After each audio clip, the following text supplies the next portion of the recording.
Hey, what's up everyone? Welcome into the channel. My name is Brent with Invested on the Go. Today, we are continuing our series of No 8 to 5 living from our brokerage using Robinhood. This is going to be week 26 update.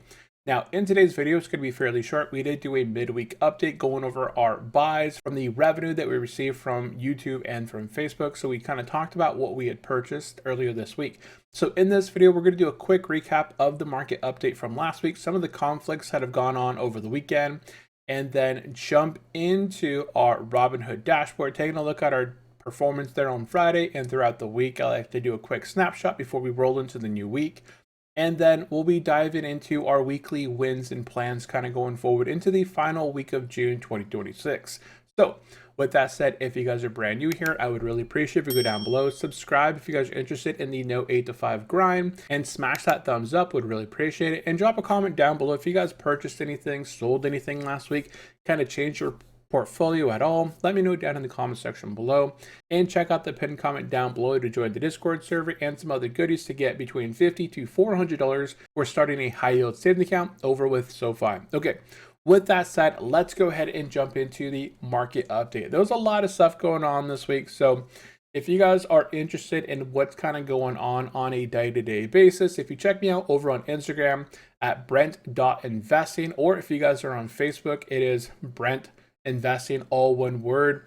I like to post every single day. I'm posting content about what's taking place between the US, Iran, Israel, Lebanon, and then there's also some kind of goodies in between. So I'd always appreciate if you go head over to either one of those platforms and check them out. But some of the latest news here that took place there Friday after hours, after the market closed, we did see US strike Iranian targets, and it was ongoing through Friday and Saturday, but that was after the market closed.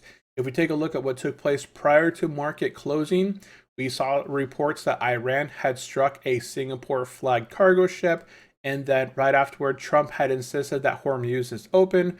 Trump had said that there's 19 million barrels of oil flowing through, the strait is open, but as soon as that market closed, the attacks began and the US began striking Iranian targets back and forth.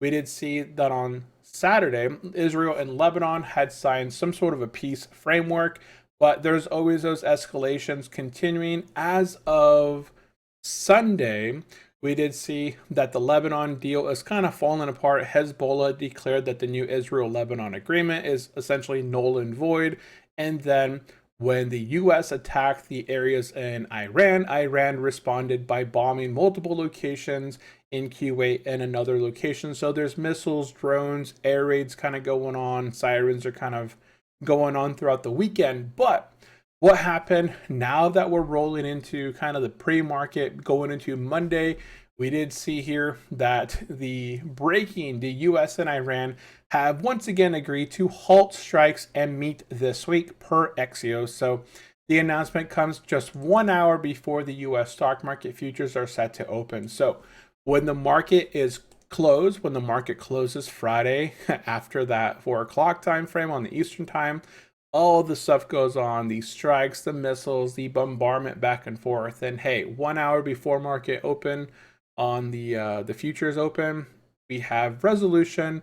So while there is quite a bit of uncertainty continuing to go out there, they're really trying to not have the market fluctuate so much. So we're rolling into a 3-day this weekend with the 3rd of July closed, and then we have the 4th and 5th and so on. So I think it's going to be pretty exciting in terms of what goes on this weekend. So let's pop over to the SPY. We'll look at the 5-day here.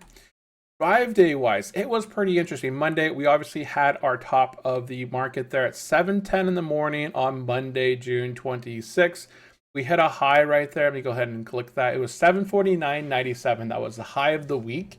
And then what was interesting here is that we kind of bled out throughout this entire time. Just Tuesday and then Wednesday and then Thursday and then Friday. We just kind of bled out slowly. And just kind of downtraded. We did stay within this range, which is good. We still stayed above that 730 support. We did break a little bit below, but then we kind of came back up. Now Friday at 1 minute to close at 12:59. If we look at this one candlestick right here, let's zoom in here. Look at this candlestick. It had a high of 733.59, and it had a low of 716.58. So that last minute of trading on Friday had a massive spike here, and it sold off all the way to 716.58 and then rebounded and closed at 731.23. Now we see pre-market, it's open right now. If we pop over to the CNN pre-markets here, we can see SPY is up after hours 0.43. We saw Dow is up 0.22, NASDAQ up 0.39. I did post between last week's Sunday and this week. Let me go pop over the Discord real quick. Actually, it's in here. I kind of copied it. So I post these in Discord on a week-to-week basis. So we do have a short week, as I said. Fear and greed is 25 right now, down from 37 of last week. So we went from fear last week into extreme fear, more uncertainty. Why? The war could potentially be back on the table. Last week, we had a massive tech sell-off, which if we go take a look at the charts, we had a massive tech sell-off. So this is the spider ETFs by sector. So ticker symbol XLK, which is technology, down a whopping 5.4% last week. We kind of discussed a few months ago, I was rotating into healthcare and financials. I should have just kind of stuck it out, but we saw healthcare here in the blue, up a massive 7.32%. So ticker symbol XLV in that healthcare sector. Just within these last 5 days, it went up 7.32%. Followed right behind, but the other sector that I invested in, financials, but I'm not in there right now, it's up 3.22%. And we have consumer staples up 1.69. In the pink, we have industrials 1.6. In the light green here, we have energy, 0.13. Flat for the week, we have financials. Oh, financials are 0%. So this bright orange right here is utilities. Yes, we did see utilities up pretty good last week. So that's up 3.22. Okay, so financials are 0%. They're flat on the week. In the green this week, we had consumer discretionary down 2.38. We also had here communication services down 2.99 and technology down the biggest this week at 5.4%. So, you know, any tech that you got out there, all the big names, I don't have anything up to kind of see that at the moment. I know I posted in the Discord here recently, kind of looking at them individually. So if you guys are interested, check out the Discord server. It's completely free to join. Okay, so that's kind of where we're at, rolling into the new week. I wanted to kind of cover what was going on. Now, they already said that the US and Iran has agreed to stop bombing each other for now because pre-market's open. They don't want to rattle the markets again, and they want to come together to continue their discussions and hopefully come to another agreement. But as what was said in the latest update, the US and Iran were exchanging strikes again, but we just saw that they're not doing that any longer. Diplomacy is kind of hanging on by a thread. Honestly, Trump continues to warn them that, you know, he would complete the job, right, Taco? He has these big ambitions of saying he's going to do a lot, but then cops out. And then in response, Iran responded that the US cannot be trusted to honor any sort of commitments because in the middle of negotiations, the US will bomb them or something will take place, and it's just going to kind of create this. So this is, I believe this is going to continue to go on back and forth. It's going to just have some uncertainty and be really shaky. But I think the market's actually kind of handling this pretty well. Otherwise, we would have really dropped and retested that 722 on the SPY last week, which we didn't do. I think we only fell down, besides Friday, we only fell down to a low of around 726 there, and then 726 and then rebounded, besides Friday, which I think was kind of funny. Okay, so that covers the weekly market update. We didn't have any additional buys this week. We're just kind of waiting it out. Dividend payouts, we had no dividend payouts last week. We had the dividend payouts the week prior. Our dividend portfolio hasn't changed since our recent video, so if you guys haven't checked that out, definitely check out our recent video where we use our YouTube income, Facebook income to buy it back into the market. So we're going to go ahead and just jump into the Robinhood Live portfolio breakdown and go over our Friday movement. So this is our margin account. We're sitting at 351,557. Last week was a pretty slow bleed. So we'll look at the daily on Friday. We're down 0.45% on Friday. Obviously right now we have that pre-market and with the bombing no longer taking place, Iran and US coming to some sort of agreement potentially to kind of discuss stuff again this week. We see pre-market kind of higher as of now, up 1.10. If we take a look at the 1 week performance, that was pretty brutal. The our portfolio is down 2.08%. If we take a look here, I can go ahead and pop these in at least. Let's take a look at SPY, Dow Jones, and the NASDAQ. And let me go ahead and disable all these other ones real quick. Yeah, just these three. And we take a look at the 5-day here. We can see that the Dow Jones is actually positive. Still, overall, over the last week, it's up 0.43%. We did see the S&P 500 down 2.38% this week. And we saw the NASDAQ, that tech-heavy NASDAQ. As we saw, tech was already down massive this week. So QQQ down 4.6%. So our portfolio to only be down, we'll say 2.08% this week, but this includes that pre-market. So in reality, we were actually down right around here. If I get it, that might be closer to the, yeah. So there it is right there, 1 p.m., June 26th. So market close, our portfolio was sitting right around $347,000. We had a net loss last week of $11,307 within that week. So pretty big hit, because our portfolio here on the side, while we do have quite a bit of S&P 500, we also have a large portion of the NASDAQ. And those are our largest chunks within our portfolio, with the Russell 2000, with IWMI, and then the smaller pieces here with gold, Bitcoin, and then the NEOS leverage, NASDAQ, and S&P 500, which are a lot smaller. So our portfolio is going to be sort of an S&P 500 with a little bit of an amplification from that NASDAQ, from the TDAC position within our portfolio. So this is more reasonable right there, down 3.15% this week. But we are up a little bit here, and you see pre-market hours. And in reality, from all-time highs, we're really not too far away. Just what, 3-4%. I know our portfolio had hit, near all-time highs here on June 15th at 362, and we've been kind of within this range. So when the market does recover, we have all those tech companies kind of hitting near their 52-week lows and potentially begin to rebound. And Microsoft and Meta, in Netflix, and a few others, we might see some rebounding, and then that might help bring the market out of this current state, or it could just continue to fall. We'll see how the market kind of takes it this week. Our margin is under control at the moment.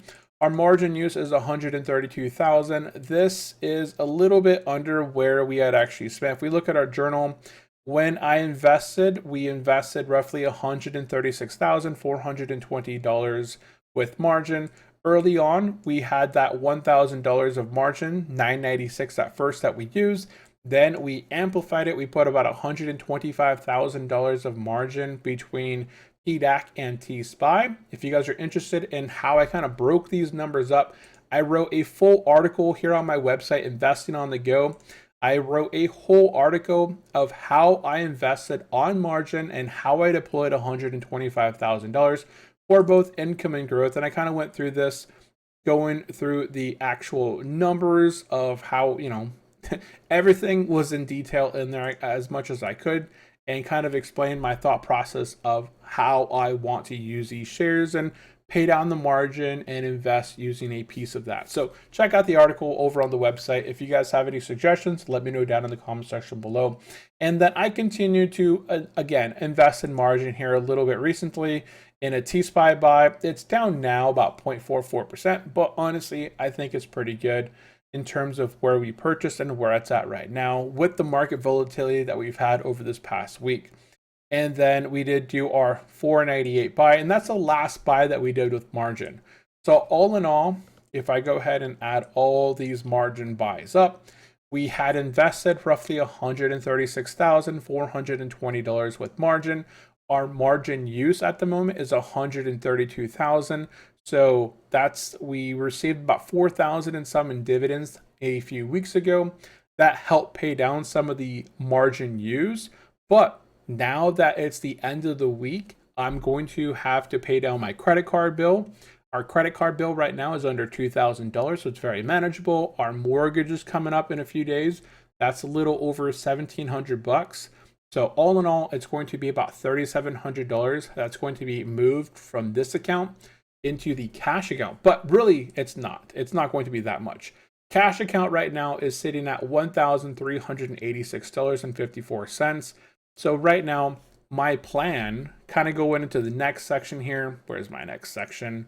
The weekly wins and plans. So right now, discussing the plans, I'm going to wait probably today, after I record this video. I'm probably going to initiate a transfer of cash from this account to my cash account that will cover the mortgage withdrawal and cover the credit card pay down to zero. So that'll be completely done, and I'm going to have a little bit, I'll pay roughly $4,000 from this account, which will bring my margin use back up to my original point. And then I'll have my credit card back down at zero, and I'll have the mortgage covered for the month. And I am going to plan going forward to keep my cash account essentially at zero and have all the actual cash in this account controlling the margin use, because margin use in this account is a daily cost. And if I have cash, like I had cash sit in this account all month from when I was paid out from T-Spy, and I moved all that cash over here.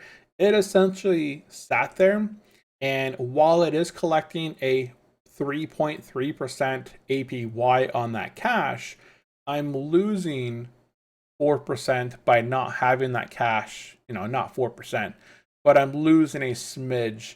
So it's best to keep all my cash in my, let me see here. I think here it is right here. Scroll down.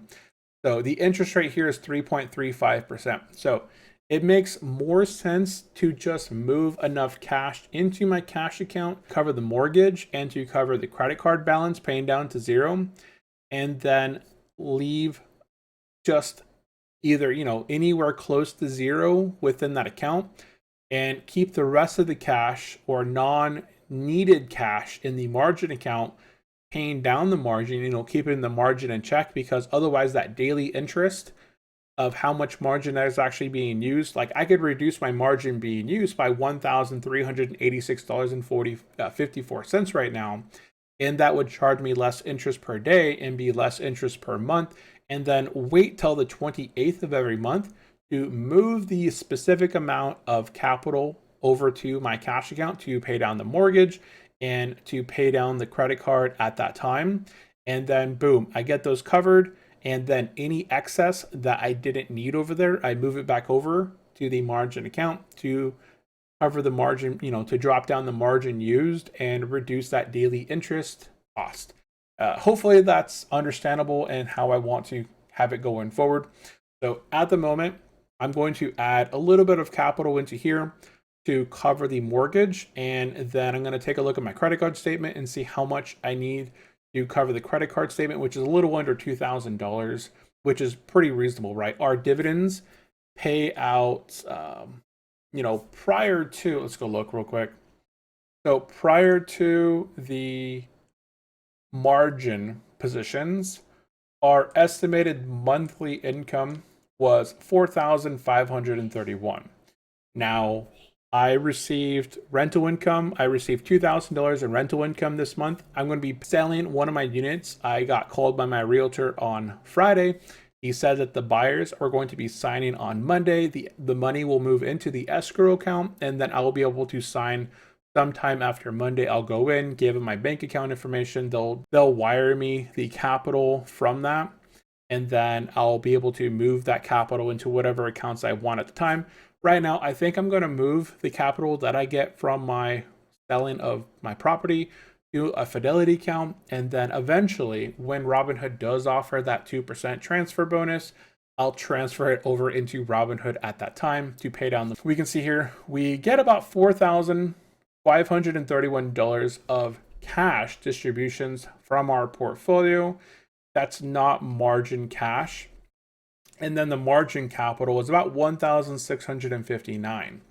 Plus, I have rental income from my rentals. I have my other miscellaneous income, my Facebook, YouTube, affiliates, referrals, and other miscellaneous things that are kind of flowing into the portfolio and into the other streams. So we are covering our expenses with dividend income, and miscellaneous income is being reinvested to buy back more shares and just kind of continue to build the dividend portfolio and keep control of that margin.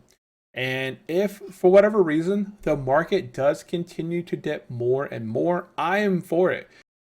So that is the weekly plan and update, controlling our margin, keeping everything in check. We're going to be paying down the mortgage, the credit card. We should be doing the home sale this week, getting a large sum payout, and I'll move it over to Fidelity for the time being before we potentially have some sort of a transfer bonus over at Robinhood again in the future.